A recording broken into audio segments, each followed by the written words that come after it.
Good evening, friends. A warm welcome to you all for this Vesper service in the name of the Father, and of the Son, and of the Holy Spirit. Amen. Let us begin this evening's worship service. From the rising of the sun to its setting, the name of the Lord is to be praised. The Lord is high above all nations, and his glory above the heavens. Let us look to the Lord in prayer. God, our Creator, Sustainer, and Redeemer, Lord, we have come to your presence this evening to seek your guidance, to have a hope in our life.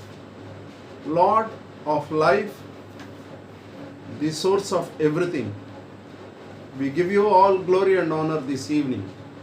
Lord, thank you for making us to have another time of worship and praise in our lives, to come to your holy sanctuary and to worship you and to meditate upon your word.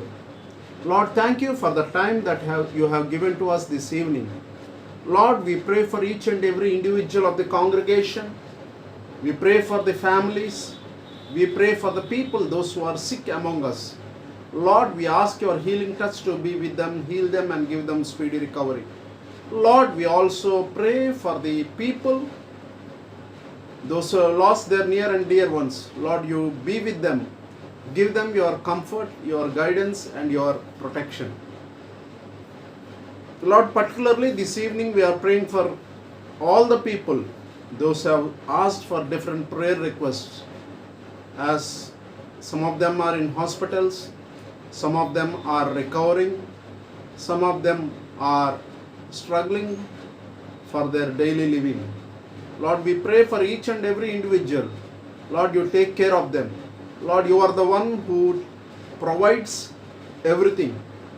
Lord, particularly we are praying for the daily laborers, those who are struggling to get a course of meal a day. Lord, we pray for them. Lord, you provide them the hope.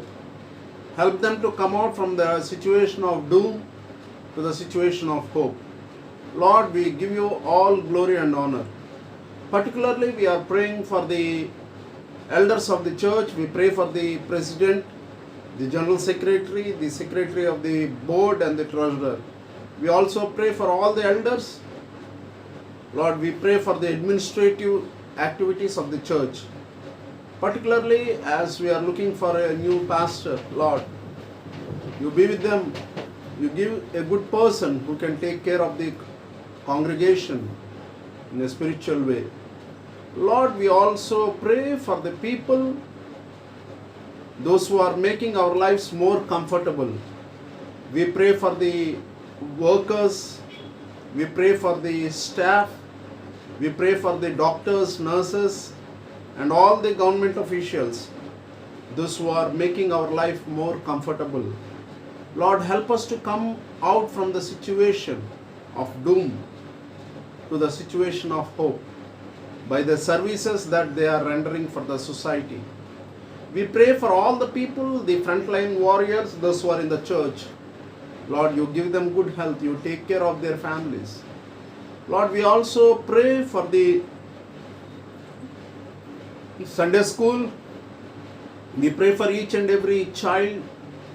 Lord, help them to learn your word so that when they grow up, they will not get away from what they have learned in their childhood.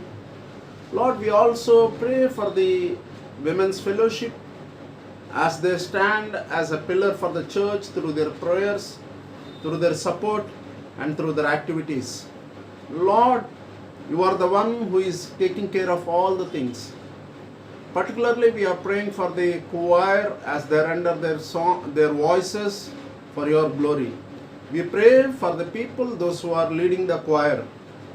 Lord, we also pray for the Christian Endeavor, the young people, those who are doing different activities, although in the time of the pandemic situation they couldn't do, but still they continue to pray for the people. Lord, we give you all glory and honor. Lord, we pray for the sexton of the church. Lord, you be with him, his family. We pray for Bhaskar Rao as he is in his old age. Lord, you take care of him. Lord, we give you all glory and honor. Lord, we also pray for the people, those who have asked us to pray for different prayer requests. Lord, you answer their prayers. Lord, particularly this evening, we are praying for the activities that have to yet to be started. In spite of this pandemic situation, Lord, you are making your word to be reached to the people online. Lord, we thank you for that. Lord, help us to equip in this situation by reading your word, by praying, and by helping one another. Lord, we give you all glory and honor.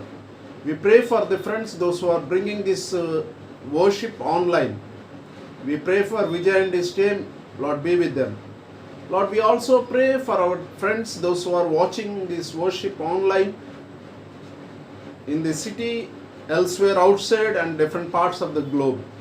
Lord, you be with them, guide them and lead them. Help the word to be useful to them in their time of trouble.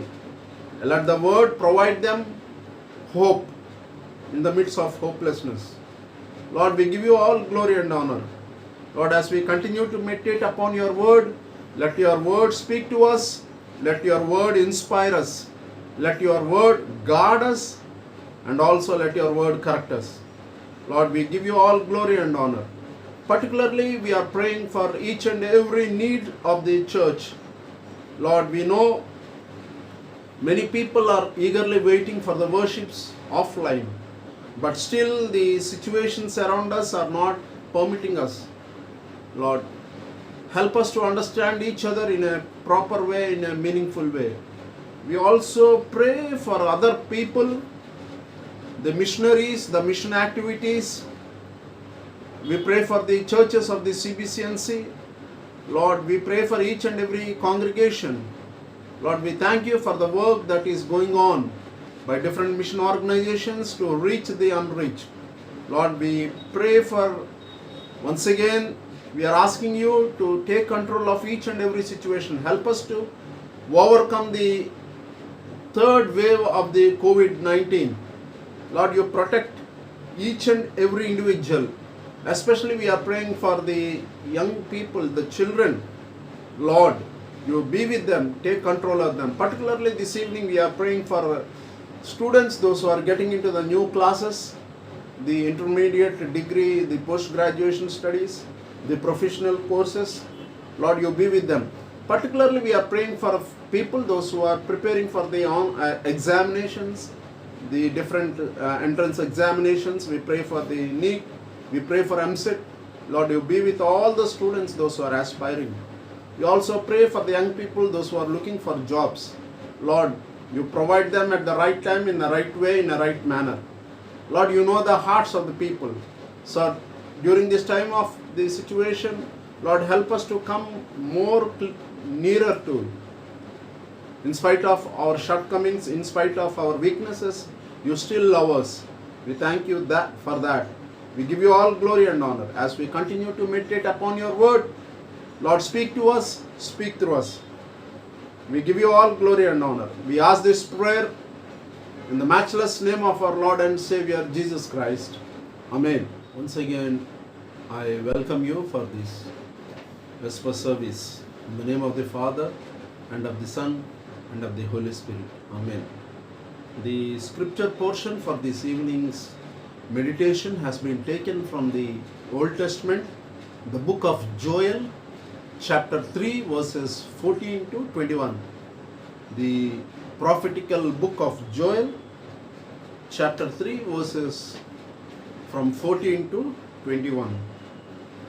Friends, we have come to the end of the chapter, end of the book of the prophetical book. Right from the beginning of this book, we have been talking about how God was protecting, or how God's concern was towards the nation Israel, and also we have seen how God was there in the time of crisis and calamity during the time of the day of the, or during the time of the Israel's day. So as we see in this entire book, we find that the foreshadow of more devastating judgment, the day of the Lord, we have discussed. And secondly, we also discussed about the from the day of the Lord to the how to respond to the day of the Lord by the repentance and faith. That are the primary things that we have discussed in this book. Prior to this today's meditation, last week we have meditated upon the judgment. So there we have discussed about how God is going to judge. How God is going to judge. So in that aspect we have talked about the description of the judgment, how God is going to judge. From verses 1 to 13, we have discussed the announcement of the judgment, how God is going to bring back the scattered one. Finally, when we come to the last section, from verses 14 to 21, as we see, these verses are very important for the nation Israel. And as we discuss or as we meditate upon these verses are providing us a sort of hope in the midst of hopelessness, a sort of God's abundance grace.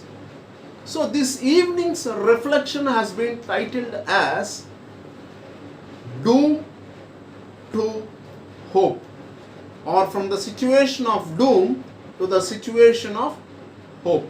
So here verse 14 is very interesting thing is happening in verse 14, and entirely for the 13th chapter, for the 3rd chapter, the verse 14 is the crux. Verse 14 is the crux. So as we see the verse 14, let me read it for you. Verse 14 and verse 15.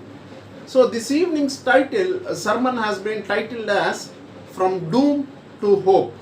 So in this doom to hope, how God is going to discharge His judgment. What kind of hope God is providing to us, particularly during this time of pandemic situation, particularly during this time of uncertainty, particularly during this time of people going through different hardships, and particularly even when we see the nation Israel, which was on the news for last 45 days. So how these verses are going to speak to us this evening, that is very important. Let me read it for you, verse 14 and verse 15. Multitudes in the valley of decision, for the day of the Lord is near in the valley of decision. The sun and the moon are darkened, and the stars withdrew their shining. Multitudes in the valley of decision. So the valley of decision in the book of Joel, especially the judgment of the Lord is going to come here finally. So God is in the process of doing justice to His people. That is what the writer Joel, or the person who is presenting this God's judgment, is talking to us this evening. So discharging of God's judgment. So from the doom to hope. So ultimately the valley of decision in chapter 14 is not about about humans choosing whether or not to follow God. It is God handing down his decision of judgment at the end of tribulation. I repeat, it is not about humans choosing whether or not to follow God. It is God who is handing down his decision of judgment at the end of tribulation. So the same valley of Jehoshaphat, which was mentioned at the beginning of the chapter or at the beginning of the book, is the same valley where that things are going to happen. So, which shows that not any valley of that name is intended, but a certain place where God is going to judge.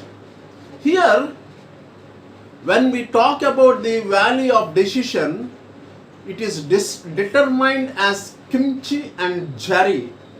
The controversial attitude that happened during the time of Joel. So the valley of threshing, because during the time of Jehoshaphat, the Moabites and the Ammonites were threshed by the Jews in the valley of Baraka, to which the allusion can be seen. Particularly when we refer to the book of Malachi chapter 4 verse 13. The book of Malachi chapter 4 verse 3, not 13. And you shall tread down the wicked, for there will be ashes under the soles of your feet on the day when I act, says the Lord of hosts. So the prophecy here is clearly seen. The prophecy here is very clearly seen. So, and even this valley is being compared to the valley of the dry bones. And also this valley can be allegorically stated to the vast carnage of anti-Christian kings and their armies at the battle of Armageddon, which is going to come in the book of Revelation chapter 16 verse 14. So the armies and the valleys and this is the valley where the judgment is going to be done. So as we look into this understanding, or as we look into this concept of verse 14, multitudes in the valley of decision, for the day of the Lord is near in the valley of decision. The sun and the moon are darkened, and the stars withdraw their shining. So here we see that the God who sees with pure eyes sees all our past and excuses us. So in the Bible, sin is not just the bad things that the people do, but the entire posture of our hearts where we do not give God the glory that is due in His name. So in every instances we evaluate anything about God's place. So Joel calls us to think clearly about this. What would it look like for all of us to think seriously about God's judgment? Do we tremble seeing the seriousness of sin, or just as the severity of its consequences, but at its repulsiveness to God? Even Joel is also stunned at the sight of the multitudes who will gather on the day of the judgment. So, here the first use of multitudes refer to the evangelism of the Jews during the time of tribulation, and the second uses refers to the Jews at the stage of the judgment. So from the time of Joel to the time of the Christ judgment have been incorporated in this chapter. And secondly, verse 15, the sun and the moons are darkened, and the stars withdraw their shining. So it is once again the supernatural darkness just prior to the coming of our Lord. The darkness protects the believing Jews. It announces the coming of the light to the world, that is nothing but our Lord Jesus Christ. So it provides a final culminating opportunity for the unbelievers of the tribulation to concentrate and to decide. So in this chapter, especially from verse 14 to the end of the chapter, Joel calls for us to hit the pause and think seriously. Judgment is real, and it's more severe than whatever we can imagine.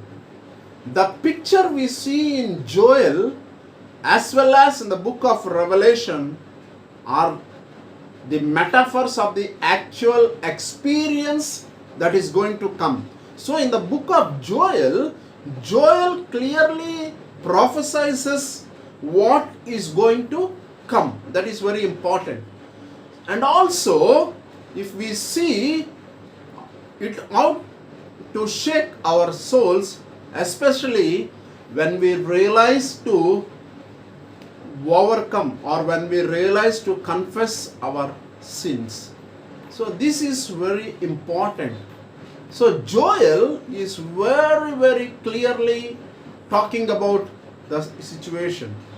So the multitudes, the first multitude began in the book of Joel, and the second multitude has ended with the judgment that our Lord is going to do in the book of Revelation.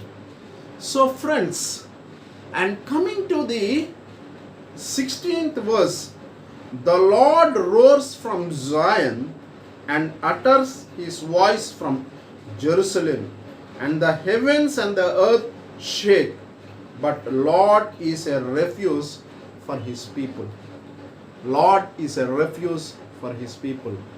And here this verse, the multitudes in verse 14, and the God is a refuge. So God is, as it is written in the book of in the Psalms, God is my refuge and my strength. So as we see verse 16, it is clearly mentioned here as we go, or as we see that, and it shall come to pass that everyone who calls on his name, the Lord shall be saved. Similarly, even in verse 16, as it is written, after God's thunder in judgment, we see beautiful words that God is our refuge to his people and a stronghold to the people of the Israel. In this text, salvation stands at both ends of judgment, as the grave of God's wrath is greater still, and his God's pleasure to save his people. the way of salvation is described as being hidden in God is wonderful. When we hide in something, our only hope of protection is the strength of the vessel where we are hidden in. Nothing to our own effort, good or bad, counts anymore. Here, God is the vessel, or God is the stone, or God is the protective thing under whom we take our refuge. So His people are hidden, our refuge and our stronghold. So, as we see, the Hebrew word for roar describes the victorious cry of the soldier as he destroys the enemy, and the refuge is a hope, while the stronghold is a strength. Let me repeat. Very beautifully it is written here. The Hebrew word for roar describes the victorious cry of a soldier as he destroys the enemy, and the refuge is a hope, while the stronghold is a strength. These two terms are together used in Isaiah chapter 25 verse 4, which says, "You have been a refuge for the poor and needy, and a shelter from the storm and the shade from the heat." I repeat, Isaiah chapter 25 verse 4, which says, "You have been a refuge for the poor and needy, and a shelter from the storm and the shade from the heat." So in the same way, Jesus cranks the knob of God's judgment on His enemies to its maximum. He also cranks the knob of the salvation of God. So this is a good news that we are powerless to save ourselves, but Jesus Christ is the refuge for all who will respond in repentance and faith. In dying the death we should have died, Jesus took our sins upon Himself and bore the wrath of God. The terrible wrath we have just seen in the chapter 3. So, Jesus took upon Himself what we should have find our refuge in Him. And He calls us to respond to Him today by turning away from the doom and looking towards God. So God is providing us hope. God is providing us strength.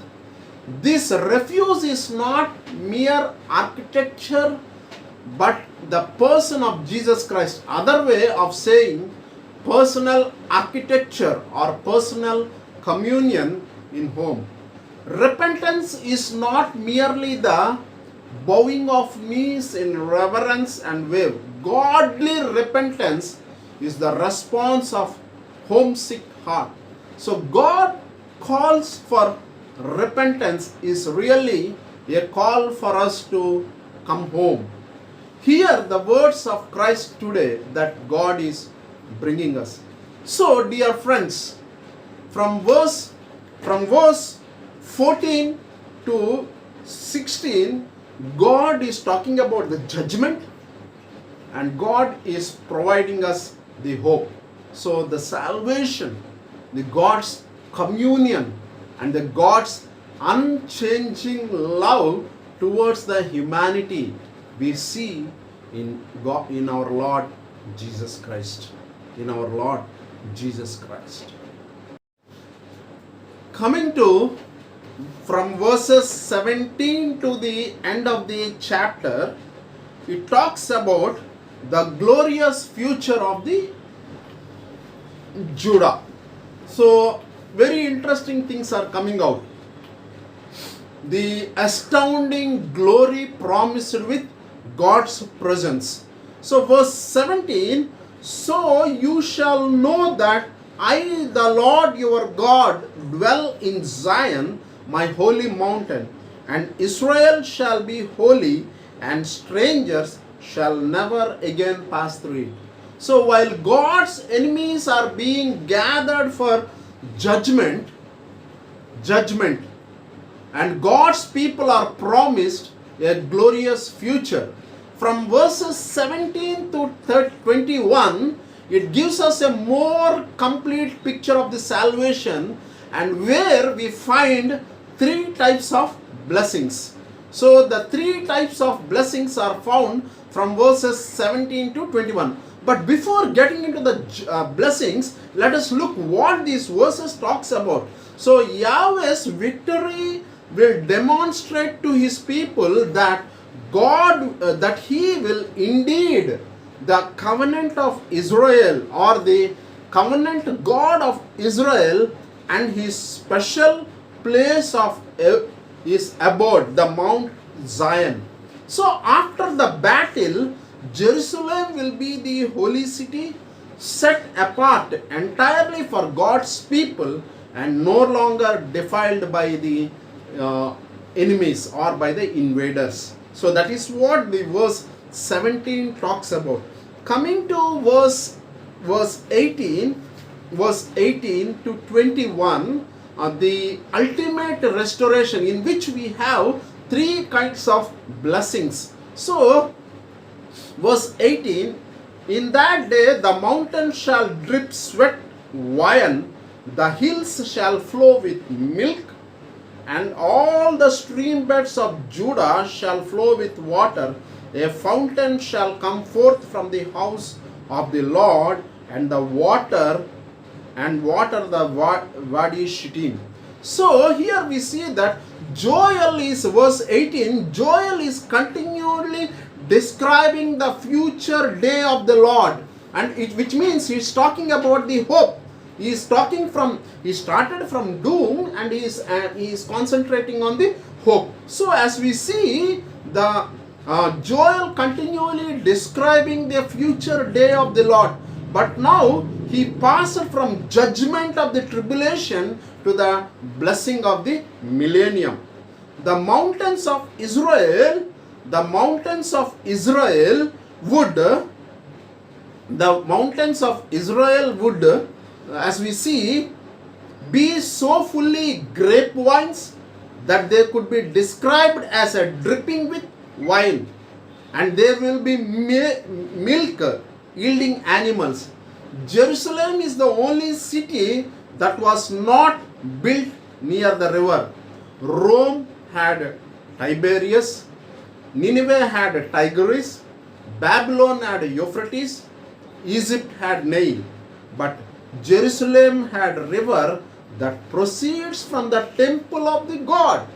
So very interestingly, here he clearly picturizes. So coming to verse 19 and 20, Egypt shall become a desolation, and Edom a desolate wilderness, because of violence done to the people of Judah, in whose land they have shed innocent blood.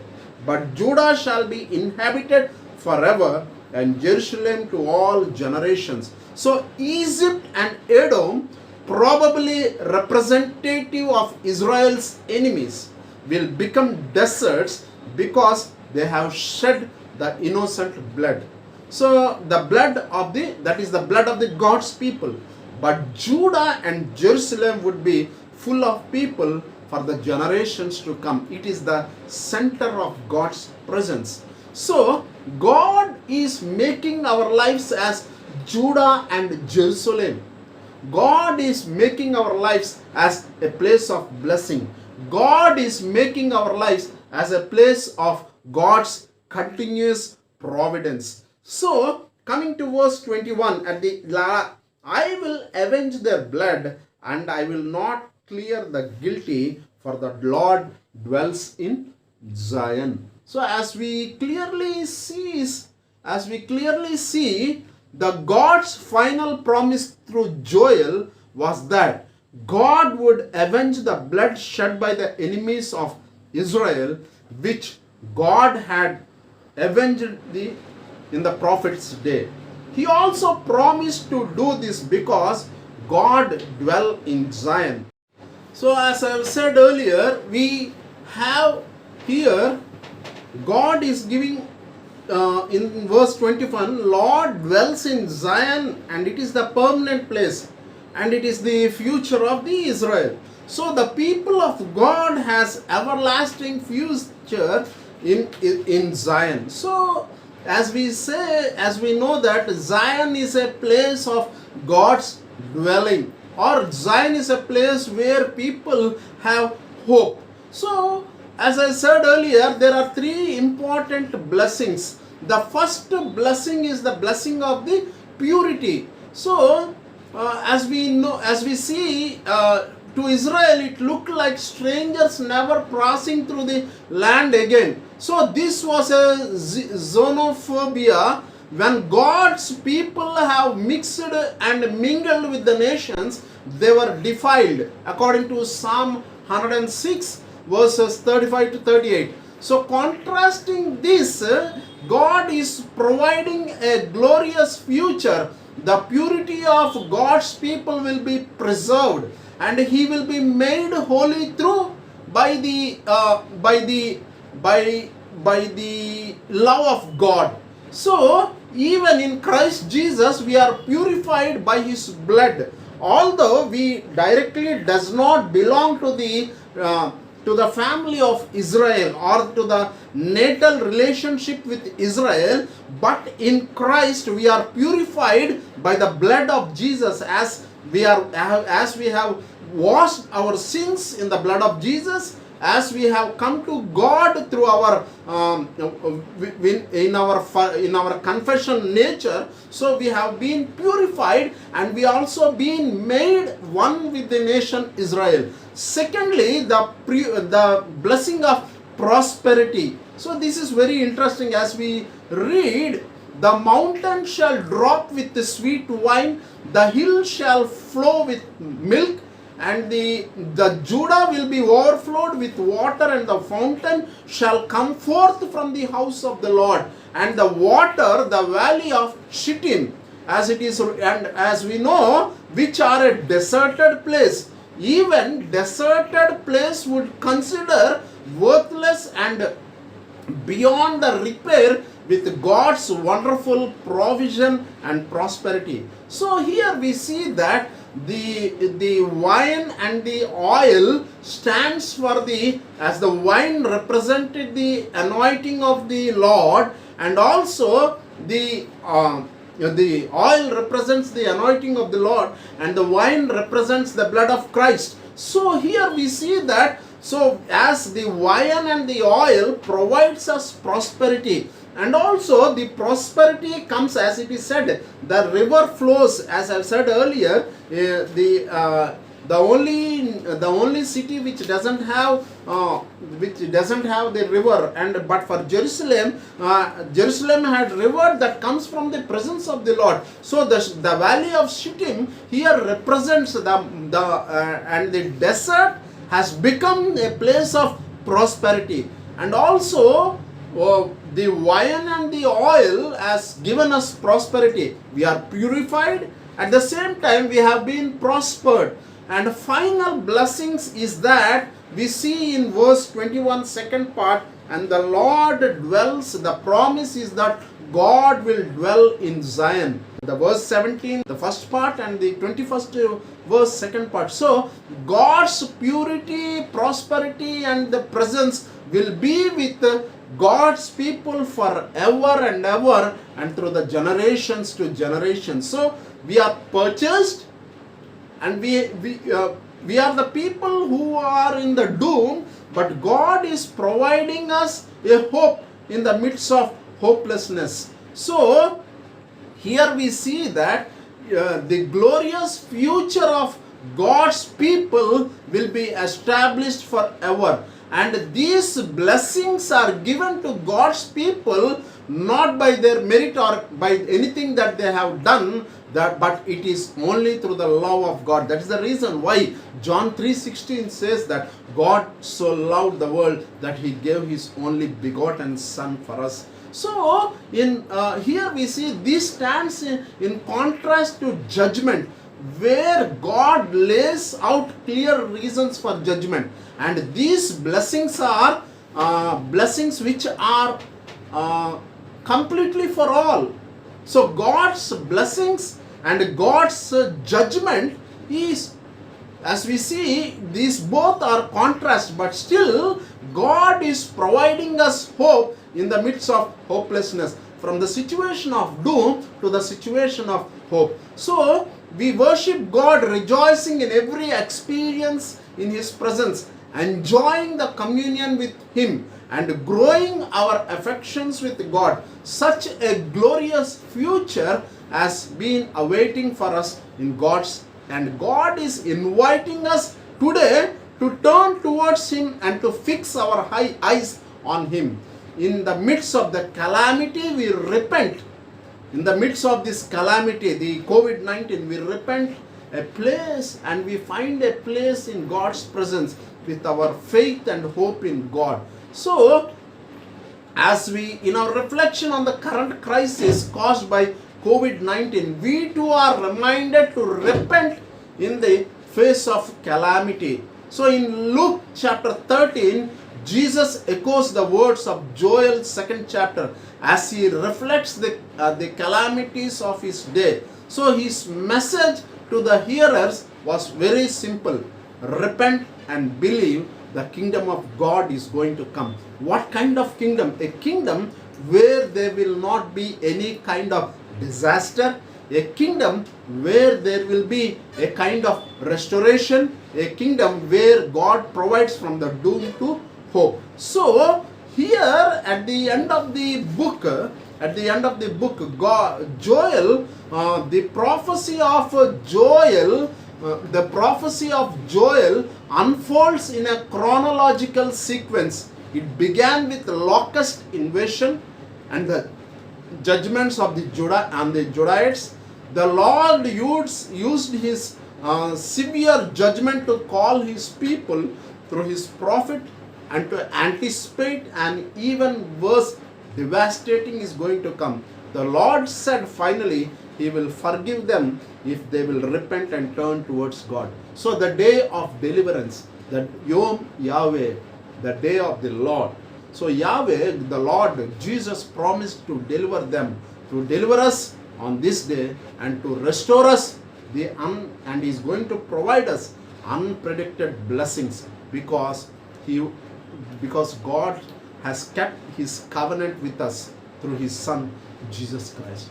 So friends, so it is the entire book of Joel it happened in a chronological even, and it talks about the kingdom of God that is going to come in the future.